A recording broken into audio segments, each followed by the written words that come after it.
ആ വീട്ടുടമസ്ഥൻ ഇതൊന്നും അറിയാതെ പത്രം വായിച്ചുകൊണ്ടിരിക്കുകയായിരുന്നു. അതെന്തൊരു വായനയുടെ നാറി, അങ്ങോട്ടും ഇങ്ങോട്ടും പോകുന്ന ആരാണ് നോക്കണ്ട കാര്യത്തെ. ഇവനെയൊക്കെ വായിക്കുന്ന പത്രം കൊണ്ട് ചെതയുണ്ടാക്കി അതിന്റെ പുറത്ത് വെച്ച് ദഹിപ്പിച്ചു. എപ്പോഴും ഇങ്ങനെ പത്രം വായിച്ചോണ്ടിരുന്ന രണ്ട് ഡമ്പലൊക്കെ എടുത്ത് അടി വെച്ചാ മസിൽ വരട്ടെ. ഞാൻ ഈ പത്രം വായിക്കുന്നതുകൊണ്ട് ഈ നാട്ടിലും ഈ സമൂഹത്തിൽ നടക്കുന്ന എല്ലാ കാര്യങ്ങളും എനിക്ക് അറിയാൻ പറ്റും. മോനെ, നിന്റെ ഈ പ്രായത്തിൽ ഞാൻ തുമ്പ എടുത്തോണ്ട് അറിഞ്ഞോണ്ടാണ് ഇന്ന് ഈ കാണുന്ന എല്ലാ സൗഭാഗ്യങ്ങളും നിനക്ക് കിട്ടിയിട്ടുള്ളത്. നീ ഇപ്പൊ എന്റെ ഫ്രണ്ടിൽ വന്ന് നിൽക്കുന്നില്ലേ, മസിലും പഠിപ്പിച്ചു. എന്റെ പ്രായത്തിൽ നിനക്ക് എത്ര മസിൽ കാണും.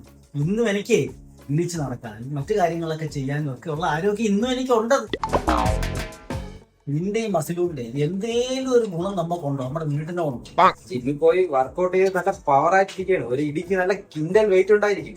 എനിക്ക് പെരുത്ത മസിൽ ഉണ്ടായിട്ടെന്ന് പറഞ്ഞിട്ടാണോ നീ ഇന്നലെ ഒരു 10 കിലോ അരിക്കെടുത്ത് അങ്ങോട്ടൊന്ന് മാറ്റടാ മോനെ എന്ന് പറയുമ്പോ നീ അവിടെ കിടന്നെല്ലാം കൂടെ തപ്പുന്നുണ്ടല്ലോ അവിടെ കിടന്നു. അതങ്ങനെ പെട്ടെന്ന് അച്ഛൻ വെയിറ്റ് ഒക്കെ എടുക്കാൻ പറഞ്ഞ എനിക്കൊന്ന് വാമപ്പ് ഒക്കെ ചെയ്യണം, എന്നാലേ വെയിറ്റ് ഒക്കെ എടുക്കാൻ പറ്റും. 8 ஷூவுக்கு பாலிஷ் போட்டாதான் எனக்கு ஒரு பண்ணு கிடைக்கும். தட்டு நிறைய சோத்த வச்சுக்கிட்டு சிந்திட்டு சாப்பிடுறவங்களுக்கு நடுவுல மண்ணுல விழுந்த பண்ணுக்காக போராடுற உன்னோட கஷ்டம் என்னன்னு எனக்கு தான் தெரியும். சுயநலத்துக்காக ஓடிக்கிட்டு இருக்கிற இந்த உலகம் யாருக்காகவும் நிக்காது. நாம தான் தடுத்து நிறுத்தணும். எவனை பார்த்தும் பயப்படாத. இங்க எவனும் உன்னை விட பலசாலி இல்ல. உலகத்துல தாயை விட பெரிய சக்தி எதுவுமே இல்ல.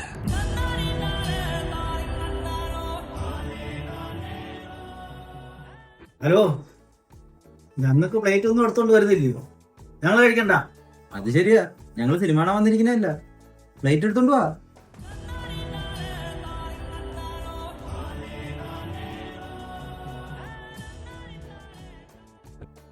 ഹലോ, ഈ പ്ലേറ്റ് മാത്രം അവിടെ കൊണ്ടുവച്ചാൽ മതി. ഇതിനകത്ത് വല്ല ഇടണ്ടേ? ഇട്ടെങ്കിലേ കഴിക്കാൻ പറ്റത്തുള്ളൂ. എന്തു അമ്മ, എന്ത് ഏർപ്പാടാ അമ്മ ഇത്? എന്തെങ്കിലും കഴിക്കാൻ കൊണ്ടുത്താ.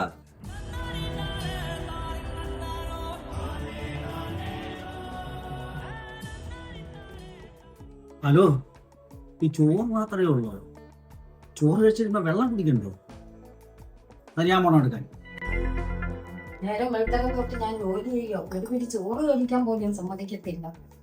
2 പേരും കൂടെ അതട് ഇതട് കൊണ്ടുപോവാ പറഞ്ഞിരിക്കുക. 2 പേരും കൂടെ എനിക്ക് ചോറ് കഴിക്കണമെങ്കിൽ ഇതിനെ രണ്ടിനെയും കൊണ്ടുവന്ന് പറഞ്ഞു വെക്കെങ്കിലേ ഒക്കത്തുള്ളൂ. വെള്ളത്തിൽ കഞ്ഞിവെള്ളത്തിനകത്ത് ഇച്ചിരി സപ്പ് ഇട്ട് കലക്കിയത് 2 വേഗം ഓടി വെക്കുന്നു. ആദ്യം വെള്ളം കുടിച്ചിട്ട് 2 പേരും ചോറ് കഴിക്കും. എന്തായാലും വെള്ളം കുടിച്ചിട്ട് ചോറ് കഴിക്കാം. നല്ലോണം ഉപ്പിട്ട് കലക്കിയിട്ടുണ്ടാമേ. കഞ്ഞിവെള്ളത്തിൽ നല്ല ഉപ്പിട്ട നല്ല ടേസ്റ്റാ. വൈകിട്ട് എന്തോ ഒരു പ്രശ്നം പറ്റി, എന്തോ കുഴപ്പമില്ല. ഞാൻ ഈ കുറച്ച് കഴിഞ്ഞേ ഊണ് കഴിക്കില്ല. അപ്പൊ എനിക്ക് വേണ്ട.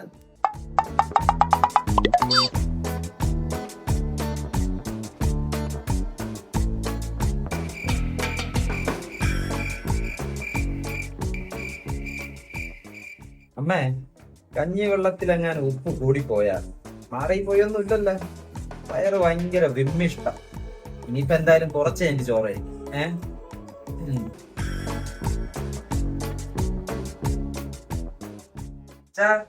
മതി മതി, ഇറങ്ങ ഇറങ്ങ. ഓ സമയമില്ല, പെട്ടെന്ന് പെട്ടെന്ന് പെട്ടെന്ന്.